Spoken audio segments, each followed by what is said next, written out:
Superman, the Batman, movies we know are based on comic books. But what about movies you didn't know were based on comics? The 2008 Angelina Jolie movie Wanted, which is based on the 2003 Image comic by Mark Millar.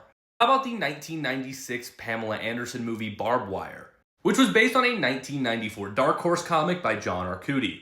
Or how about the Men in Black, which is actually based on an Aircell Publishing comic by the same name in 1990 written by Lowell Cunningham?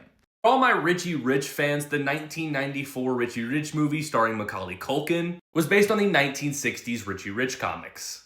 Arguably one of the best Jim Carrey movies, The Mask from 1994, based on a 1991 Dark Horse comic by the same name, also by John Arcudi. The 2013 Bust R.I.P.D. starring Ryan Reynolds, I love this movie though, is also based on a Dark Horse comic from 1999 by Peter Linkoff.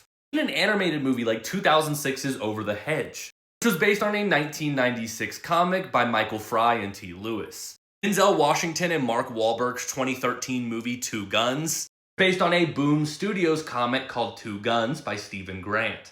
The 2023 Netflix The Killer movie starring Michael Fassbender is based on a Boom Studios comic from 2006 by Jacobin and Motz. Speaking of Netflix, The Old Guard, a 2020 Netflix movie starring Charlize Theron, is based on a 2017 Image comic by Greg Rucka.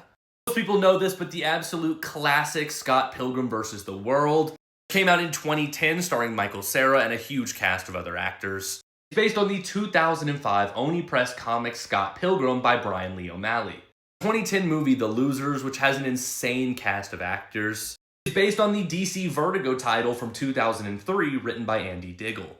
About Red from 2010, which is one of my favorite Bruce Willis and Morgan Freeman movies, which is based on the 2003 DC homage comics title Red by Warren Ellis. Finally, 2020's Bloodshot starring Vin Diesel is based on the 1992 Valiant Comics original Bloodshot written by Kevin Van Hook. But that's just a few of the many movies that you might not have known were based on comic books. If you want to see me do a part 2, let me know in the comments.